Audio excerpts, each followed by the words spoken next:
Good morning, welcome to Atayese FM. My name is Cassandra Olaniyan, and I'm right here in the studio with Dr. Adeolu Olusodo, who is, I would say, a writer and a doctor.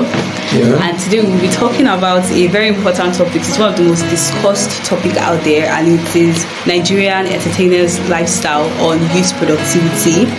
Thank you so much, Dr. Olusodo, for being here with us in the studio. Can you please introduce yourself? You're welcome. Well, once again, my name is Dr. Adeolu Olusodo. I'm the president of the Atayese Group. And like it said, I'm also someone that is involved in re-engineering the society. I'm a social justice advocate. All right, thank you so much for joining us on the show. You're welcome. All right, so I would like to ask, how often do you follow Nigerian entertainers on social media or any other media platforms? Well, actually, I don't really follow that much, except for any of their actions or whatever they do that catches national fire and is reported widely. So know how you come across it when you go through your social media handles. And so that's how I get to know about them, what they do, but not really necessarily following a particular artist or following a particular show or stuff like that. So is there any aspect of their lifestyle that appeals to you the most? Well, actually, is there any? I won't say there's any particularly, because I found that most of the things they do, it does not really align with what can really transform the society in the positive aspect. But once in a while, occasionally, some of them will show stuff that I tend to agree with. If you look at the NSAS protest, the likes of FARS and some of them, they were so active, and so I can really say yes, that one, because of their boldness and their readiness to confront and challenge the system. I can really give down to them. The likes of what's his name? I can never call him an artist. Actually, he's not an artist, but he's a celebrity. So, like Mr. Macaroni, really. Sometimes I even sit down to watch his skits, and there are some of them like that you do occasionally. One has to just give it to them for their courage and for their positive message. Then recently, what Wizkid did, the opening of the World Cup is commendable, and it brought the issue of the kidnapping of those our babies. I call them babies because someone that is 2 years is still a baby. As babies and children, the kidnapping in Oyo, it brought to the world stage. So also such acts also is commendable. I commend them for such. That's good to know, sir. In the aspect of their influence on youth productivity, do you believe that the lifestyle they display has an effect on youth productivity in general? Yes, it does. It has a negative, mostly negative. There are some that are a bit positive, because let me start from the positive aspect, because it's not good to always dwell on the negative. On the positive aspect, their lifestyle tends to sometimes encourage some very hardworking young Nigerians who have talents, and then they take up their talents and they go for it. Especially there are some of those ones sometimes not go fully into the national, but because they saw them, they know also I have a talent to sing, let me also brush up my singing talent, and they may end up probably becoming gospel artists or being useful in their communities to sing and things like that. So on the positive aspect, the fact that their lifestyle tends to encourage, if you work hard, you make more money, you live better, tends to encourage some youths to also brush up their own talents and become something useful to themselves, their family, and the society. The other side of it is that the way they flaunt wealth,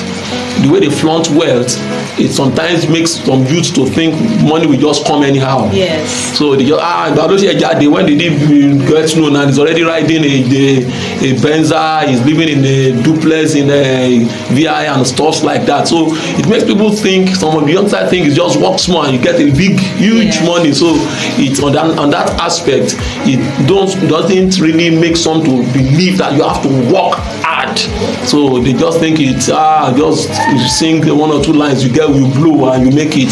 That's one aspect of it. The other aspect of the fact is that quite a lot of them display their being hooked on drugs, on hard drugs, And so there's no way you have youth that also are hooked on drugs and they can be productive, because it takes away their productivity. Yes. So that happens. Then the booze, their musical videos show them in clubs boozing and drinking and smoking and stuff like that. This also will reduce productivity of youth, and so youth tend to see it as something, I need to do.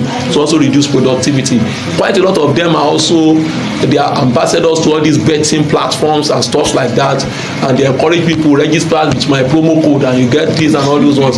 So a lot of youth also, but the little they have, instead of them to use it to better themselves or create things they can use to make more money and become better in life, you spend that money and throw it into the betting world, and so some of those things. So their lifestyle tends to even distract the youth from the normal way of having your career rise, of building something for yourself, into get quick rich. And also when you have little, spend it large, enjoy yourself, do all you want, all you can, and all those ones. That is on that aspect as well. Then also on the negative, let's say vices, there are kind of things they do that introduce young people to what they should not do. Yes. In fact, their own kind of relationship, the way they flaunt it and the way it starts and ends, the way they hear stories about how they just pick one lady somewhere, and it tends to give young people the wrong idea about family, about relationship, about love and stuff like that. Let me stop there first. All right. I think you're just about some literally all the questions that I had in mind.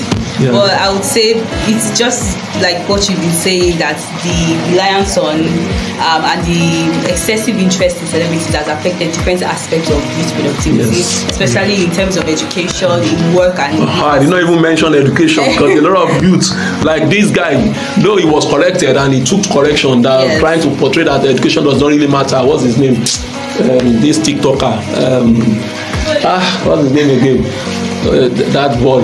So, but he has been corrected. I saw some things he did trying to encourage young people to go to school and stuff like that. So it's part of those things. And what aspects of their lifestyle do you think youth imitates the most? Of course, it's trying to just live big. Trying to live big. People, you go to people's social media, what they don't have, they want to do it. They want to pretend as if they have who they are not. They want to show. They want to pretend that they are like that. So it's everybody wants to be seen. Everybody wants to be seen big, and that's what an artist. They generally an artist want to also portray. So, and that is what people want to also. So a lot of young people want to portray that lifestyle of living big when you are not big. I understand. Thank you so much. What advice would you give to youth regarding the influence of entertainers' lifestyle on their productivity? Yeah, okay. I think basically the problem is the fact that the youths are limited in trying to go on the right track, so that they don't get distracted by the lifestyle of the artists. And the society itself that's supposed to curb some of the influences is not doing much. The celebrities on their own are not the one causing this. The major people that are making celebrities to live this kind of lifestyle are the people in the marketing world. You understand? They understand the fact that, okay, this person is popular. If we want to sell our products, let's get him to be our brand ambassador.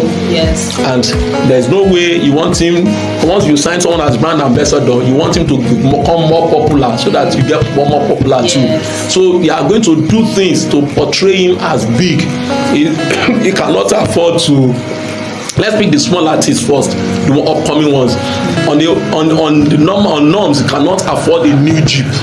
So most of these companies are the one present them with big Jeeps.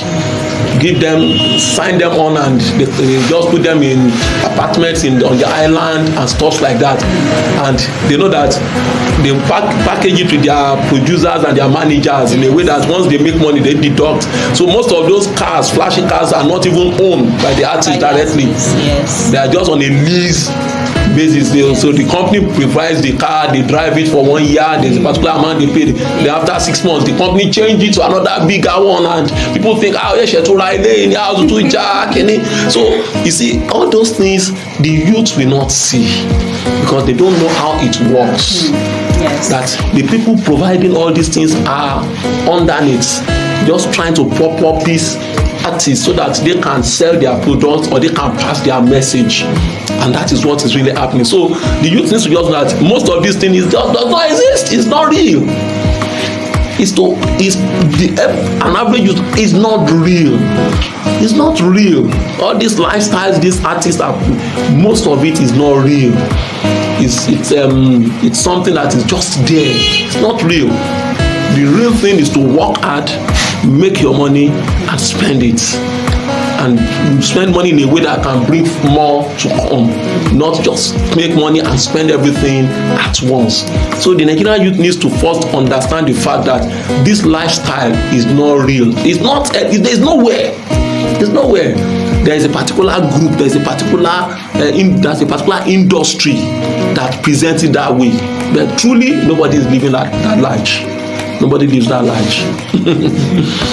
Thank you so much for your words of advice. Okay. And I hope that every youth out there that is listening to the show can actually pick 1 or 2 from this and possibly advance and adjust in their lifestyle and understand that celebrity lifestyle is just a facade. You have to work harder on your own. You have to be who you want to be. You don't have to be influenced by what you see on social media. Thank you so much, Dr. Olusodo. You're welcome. On the show. Okay. It's so nice to have you here, and we'd love to have you another time. Okay. Thank you so much. That's all we have on the show today. My name is Cassandra Olaniyan. Please join us same time, same station next time.